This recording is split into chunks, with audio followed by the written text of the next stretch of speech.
చూసే ఉంటారు సోషల్ మీడియాలో ఒక పెద్ద చర్చ జరుగుతుంది ఏంటంటే బీహార్లో రేవంత్ రెడ్డి గారు వెళ్ళి ఏదో బీహార్ వాళ్ళని కమెంట్ చేశారని చెప్పి దాని మీద ముఖ్యంగా ప్రశాంత్ కిషోర్ కానీ తర్వాత ఇంకా వాళ్ళు చాలా పెద్ద ఎత్తున నెగిటివ్ చర్చ జరుగుతుంది. అది చాలా సోషల్ మీడియాలో చాలా విస్తృతంగా వెళ్ళింది అది ఆ చర్చ.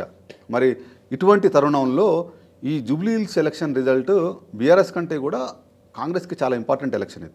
ఎందుకంటే రేవంత్ రెడ్డి గారి నాయకత్వాన్ని ఈ కొలమానం కూడా జరుగుతుంది. అంటే ఆల్దో కొంతమంది ఏం చెప్తారంటే ఇది బీఆర్ఎస్ సీటే కాబట్టి బీఆర్ఎస్ మళ్ళీ గెలిచింది, లేదా కాంగ్రెస్ రూలింగ్ గవర్నమెంట్లో ఉన్నది కాబట్టి కాంగ్రెస్ గెలిచే ఛాన్స్ ఉందని చెప్తారు.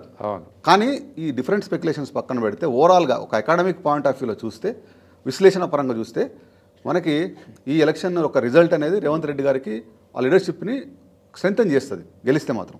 అంటే లాస్ట్ ఎలక్షన్స్లో హైదరాబాద్ అర్బన్ ఏరియాలో ఉన్న నియోజకవర్గాలు దేంట్లోనూ కాంగ్రెస్ గెలవలేదు. కరెక్ట్.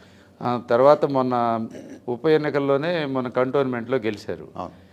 బహుశా ఇది గెలిస్తే ఇది రెండో నియోజకవర్గం కాంగ్రెస్ ఖాతాలో పడుతుంది. అవును, అది ఎందుకంటే మీరు చూశారు కదా ఓవరాల్ కూడా యాక్చువల్గా కాంగ్రెస్కి జస్ట్ 62-63 వచ్చినాయి, అంటే బోర్డర్లో గెలిచారు మనకు కావాల్సినవి. సో దాని తర్వాత దాంట్లోకి కంటోన్మెంట్ యాడ్ అయింది.